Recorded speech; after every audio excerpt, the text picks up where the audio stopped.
Stellaris Dev Diary 200. Wow, what a journey it's been. The Custodian. So after we've seen the Nemesis becoming the Crisis, we now have the Custodian. It's the polar opposite. This is all about becoming the Custodian, what you can do as a Custodian, the powers of the Custodian, and custodial resolutions in quite big detail. The Galactic Defense Force, the GDF, and a galaxy on fire. What does that all mean? Let's find out together. First, you can now become the Custodian.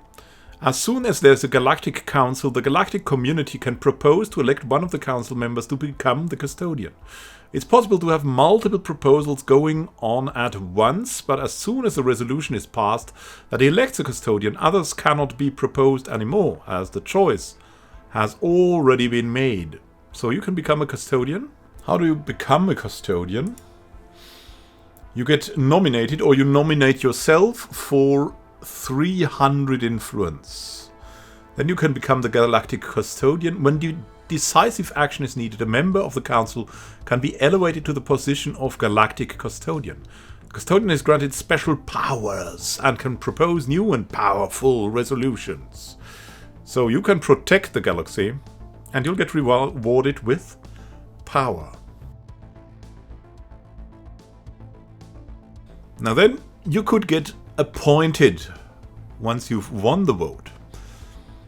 At last the Galactic Senators voted to bestow emergency custodianship powers upon the Glimmerrock Fellowship Temple in an official ceremony broadcast across the galaxy. You're appointed custodians of the Galactic Community. As the first among equals, we've been charged with safeguarding the Galactic Community from all potential threats, be they internal or external, who would seek it harm. We have been granted vast powers in all community matters and can now propose special resolutions. It's the Holy Roman Galactic Empire. A bit. What powers do you get as a Custodian? In order to be effective at the role, the Custodian must gain access to some special powers. May need to be able to affect which resolutions move to the Senate floor, so they have extended powers to be able to influence that more directly. Yeah, to influence that. And that's not only a hollow term.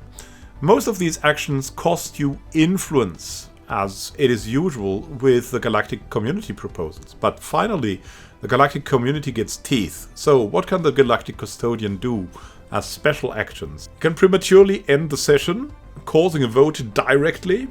He can have emergency measures, and that using that more often as the normal members. Send a proposal with a lower cooldown than the regular council members. Shared intelligence. The Custodian will gain some intelligence on all other members of the Galactic Community, such as knowing their relative fleet power. So your spies will be so much better if you're the Custodian, and you can freeze proposals.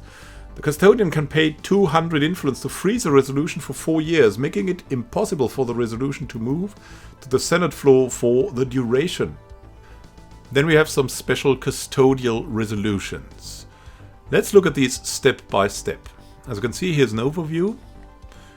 Some are about term limits, some are about custodian reforms, and some are about galactic institutions. You can found some galactic institutions that will help the galaxy. You can reform what the Custodian has as powers, or you can reform the Galactic Community in general.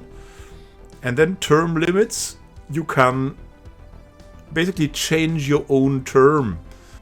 You can make your term unlimited, for example. And if you have enough support for it, once you're the Custodian, you're staying the Custodian. This is just how it works. So, let's have a look at all of these resolutions in detail. First, there's a galactic mobilization, cost of 200 influence. Naval capacity is increased by 150. Trade value decreased, though, by minus 5%. Very good for crisis times, I guess. Then the galactic standard introduction. That's something very good for players. Monthly influence +1. Monthly energy credits minus 2%. At a relatively low cost, you get 1 more monthly influence, which is just great. But it costs you 200, which means You only get that back after 200 months of that, so think about it well. 200 months is quite some time. Then we have the Anti-Piracy Initiative, cost of 200 as well. It increases the trade protection in all systems by 5. Damage to pirates and marauders is increased by 20%, and monthly energy credits go down by 3%. We'll see if that becomes so important, as piracy can now be caused by spy actions, by, I think, provocative actions. You can send some pirates to your opponents. So this will hinder these efforts a lot for the cost of 3% of your monthly energy credits, which is quite a little bit much for that. But we'll see how strong the piracy thing will become. Extend custodianship. That is something, if you have enough support, you can extend it by another 30 years for 200 influence. Remove custodianship term limit, also for 200 influence. The current custodianship will continue in perpetuity. Custodian forever. Then you can end the custodianship. The custodianship would end prematurely. You have the Galactic Defense Force that will be created. It functions similarly to a Federation force. Just as a custodian, you're personally responsible for the Galactic Defense Force and nothing else. Modifiers for the whole galaxy: monthly alloys -5%, but GDF, Galactic Defense Force, ship alloy cost is -25%. So the custodian will gain a lot of power, and the others will have to pay a lot of alloys.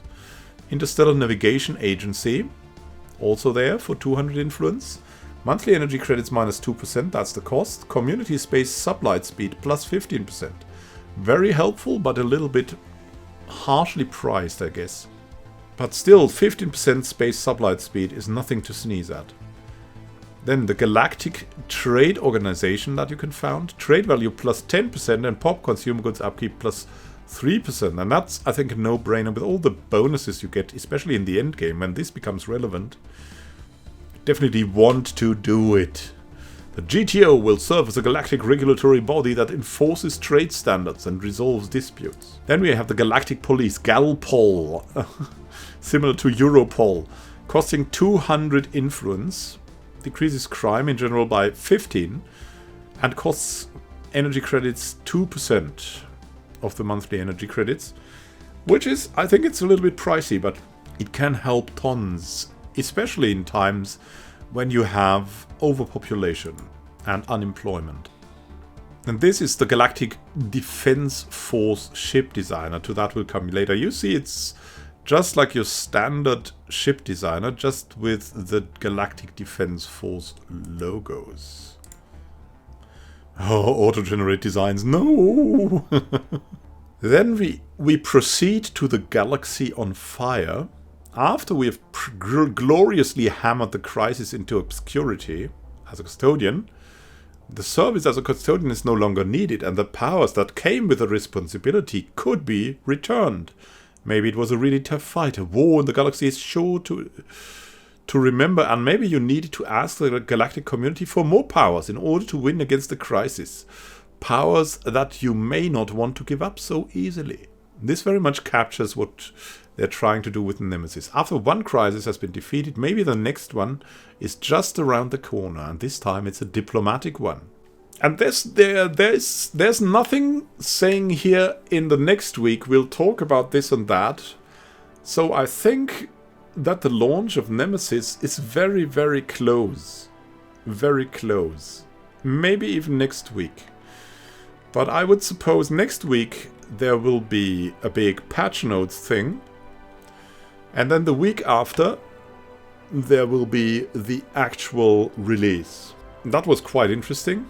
I'm also glad that there is like a balance. There's not only the crisis, but also the custodian. Let's hope it plays out well. And then we're looking forward to a great expansion. Have a great time until next time, and happy gaming. This is Immanuel Can signing out. See you soon and happy gaming.